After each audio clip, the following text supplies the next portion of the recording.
Students, now we start our today's class in a subject of political science, and as you know, we are read the chapter Constitution, how and why, and we complete our previous topics. Now we start today's a new topic, which is the authority of Constitution, मतलब संविधान की सत्ता. In this topic, we try to understand how Constitution work and what is the reference of Constitution in the manner of society. समाज के संदर्भ में समाज के हिसाब से एक तरीके से कॉन्स्टिट्यूशन का क्या संदर्भ है, कॉन्स्टिट्यूशन क्या है, जिसमें कि आप देख रहे होंगे आपके बुक में 3 क्वेश्चंस दिए हुए हैं. What is constitution. इस टॉपिक के अंदर 3 क्वेश्चंस संविधान को लेकर के दिए हुए हैं, जिसमें व्हाट इज़ कॉन्स्टिट्यूशन, सेकेंड है how effective is a constitution, और तीसरा है इज़ अ कॉन्स्टिट्यूशन जस्ट, यानी कि क्या न्यायपूर्ण है कॉन्स्टिट्यूशन, संविधान जो न्यायपूर्ण है. और हम लोग भी पीछे कॉन्स्टिट्यूशन क्यों ज़रूरी है और कैसे ज़रूरी है, कॉन्स्टिट्यूशन के वर्क क्या है. 4 टाइप्स के वर्क हमने देखा, डिसीजन मेकिंग और डिसीजन मेकिंग पर्सनालिटीज़ या डिसीजन मेकिंग इंस्टीट्यूशंस को खड़ा करना, फिर उनके ताकत को भी, यानी कि ऐसा ना हो कि जो जिस इंस्टीट्यूशन को हमने खड़ा किया है डिसीजन बनाने के लिए, कहीं ऐसा ना हो कि वो इंस्टीट्यूशन डिक्टेटोरियल हो जाए, यानी कि एक तरीके से तानाशाह हो जाए, तो उसकी शक्तियों को संतुलित करना.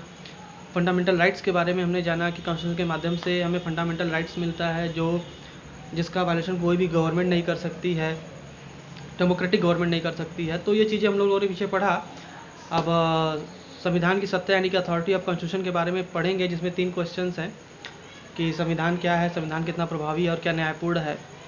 तो देखिए, दुनिया के देशों के हिसाब से अगर देखिए तो ये एक रिटन डॉक्यूमेंट है, लिखित दस्तावेज कहा जाता है इसे, और ये बताता है कि किस प्रकार से सरकारों का गठन हो, स्टेट का गठन हो, कोई भी लैंड मास. देखो, सबसे पहले आप थोड़ा डीप में समझने का कोशिश करना कि जब हम स्टेट की बात करते हैं तो पहले तो आप ये जानो कि नेशन और स्टेट में डिफरेंस क्या है, क्योंकि पॉलिटिकल साइंस में नेशन और स्टेट के अलग अलग संदर्भ आते हैं.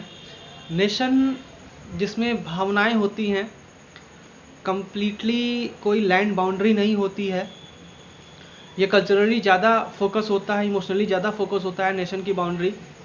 जैसे अखंड भारत के बारे में सोचना या बात करना, ये जिसकी सीमाएं पाकिस्तान अफगानिस्तान तक हैं और म्यांमार तक हैं, अखंड भारत, तो इसे हम एक नेशन की बात करेंगे, राष्ट्र की बात करेंगे. लेकिन जब हम स्टेट की बात करते हैं, मैं ये पॉलिटिकल साइंस के संदर्भ में आपको समझा रहा हूँ, राजनीति विज्ञान के संदर्भ में आपको समझा रहा हूँ, लेकिन जब हम स्टेट की बात करते हैं तो state have clear boundary, and in the clear boundary they have a democratic government, यानी कि इसका एक क्लियर बाउंड्री होता है, एक सीमा होती है स्टेट की, और उस सीमा के अंदर एक लोकतांत्रिक रूप से चुनी हुई सरकार होती है, सत्ता होती है, तो उसे हम एक स्टेट कहेंगे. अभी तक आप स्टेट के बारे में समझते होंगे कि उत्तर प्रदेश, बिहार, झारखंड, ये प्रोविंसेस होते हैं. हालांकि चलन में स्टेट को यही कहा जाता है कि उत्तर प्रदेश, बिहार, झारखंड जो भारत के अंदर है, इन्हें स्टेट कहा जाता है. तो ये भी सही है, लेकिन राजनीति विज्ञान में, पॉलिटिकल साइंस में स्टेट का जो परिभाषा है वो थोड़ा अलग है.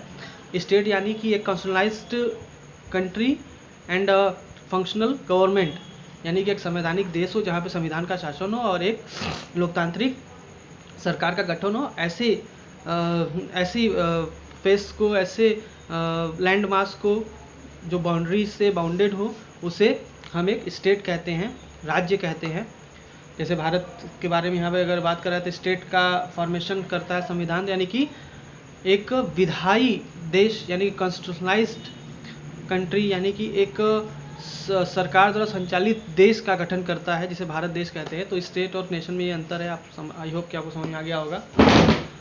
तो कॉन्स्टिट्यूशन का अधिकतर देशों में यही रिटन डॉक्यूमेंट है, और मेन काम होता है कि ये फॉर्मेशन करते हैं स्टेट्स का, और ये तय करते हैं कि जो स्टेट है वो किन रूल्स एंड रेगुलेशंस के बिहाफ पे एक तरीके से शासन करेगा, राज करेगा, और उसके साथ साथ अथॉरिटीज़ को कैसे शक्ति मिलेंगी, अथॉरिटीज़ की शक्तियों को, पावर को कैसे लिमिटेड किया जाएगा.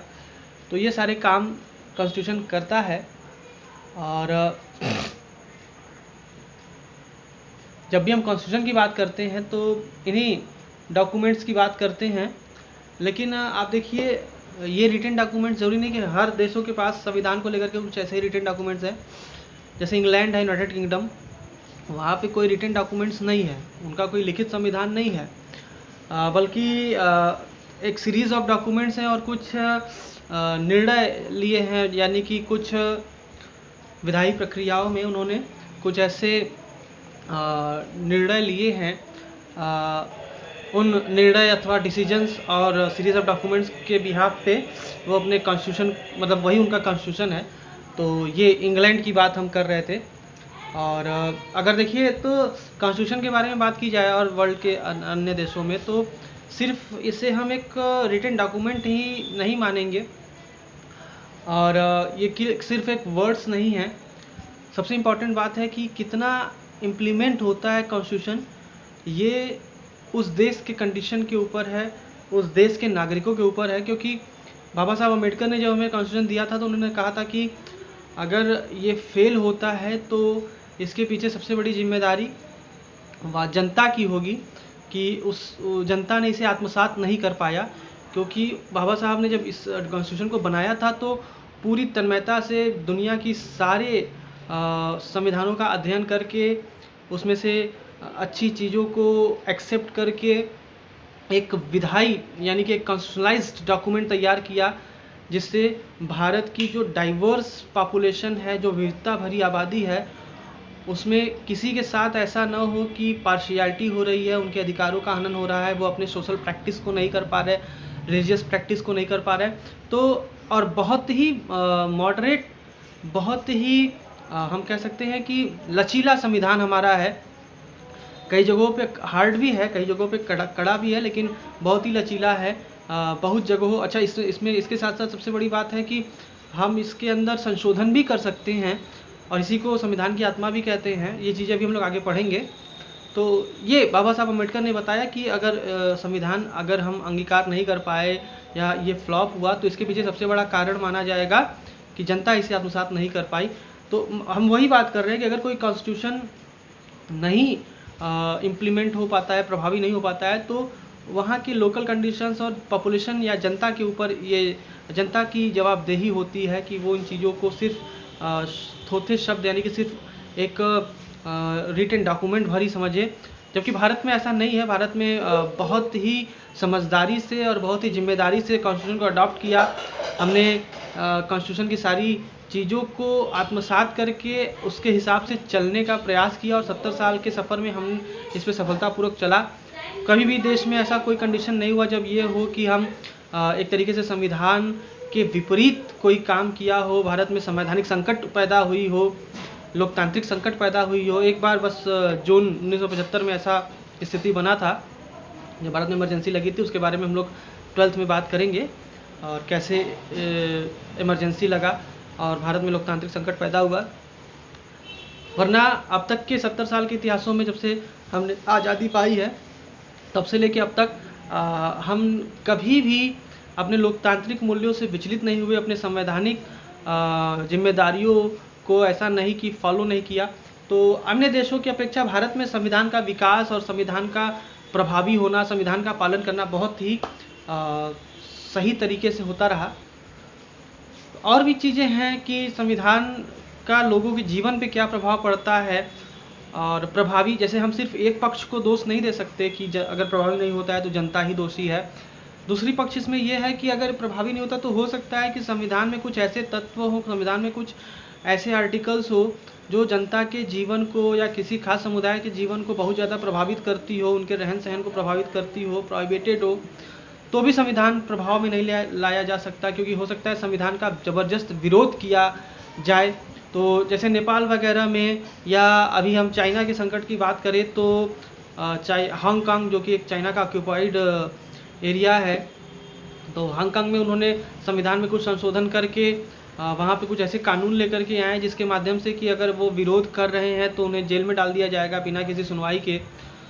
तो देखिए, इससे भी संवैधानिक संकट के। अब हम ये कहें कि संविधान को लोग मान नहीं रहे हैं, संविधान का विरोध कर रहे हैं हांगकांग निवासी, तो हमें दोनों पक्ष को देखना होगा कि संविधान का सही संविधान को इम्प्लीमेंट करने का वही संविधान होगा हम इम्प्लीमेंट कर सकते हैं जो जनता के हित में हो, जनता के अहित में न हो। और जनता के अहित में अगर कोई धाराएं कानून बन रही हैं तो फिर जनता की जिम्मेदारी नहीं होती है कि वो उसे प्रभावी बनाए, उसे लागू करे, उसे आत्मसात करे, क्योंकि जनता तो विरोध करेगी। जैसे हांगकांग का हमने रिजल्ट रखा आपके सामने। और उसी की तरह नेपाल में भी बहुत कई बार संवैधानिक संकट उत्पन्न हुए।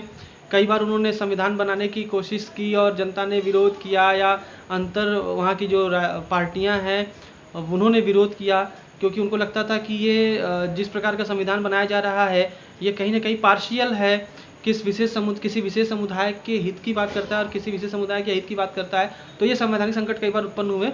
लेकिन हमें बहुत थैंक्स करना पड़ेगा अपने कॉन्स्टिट्यूशन मेकर्स का कि उन्होंने कभी जब संविधान बनाया तो हमारे यहाँ कभी ऐसा कोई विवाद, अभी हम लोग अपने दूसरे बुक में इसके बारे में बहुत सारी चीज़ें चर्चाएँ करेंगे, पढ़ेंगे, ऐसा कोई विवाद पैदा नहीं हुआ। बल्कि आज तक कोई ये नहीं कहा कि संविधान में कुछ चीज़ें ऐसी हैं जो पार्शियल है, जो किसी विशेष समुदाय के हित में काम करती है, किसी विशेष समुदाय के हित में काम करती है। तो we are giving to a big thanks to our constitution makers कि उन्होंने एक बहुत ही अच्छे संविधान का निर्माण किया। तो आई होप कि आपको आज का टॉपिक ये क्लियर हुआ होगा। बाकी डिस्कशन हम लोग अब कल करेंगे, प्रोमुलगेशन ऑफ कॉन्स्टिट्यूशन, यानी कि संविधान को प्रचलन में लाने का तरीका हमारा कल का टॉपिक रहेगा।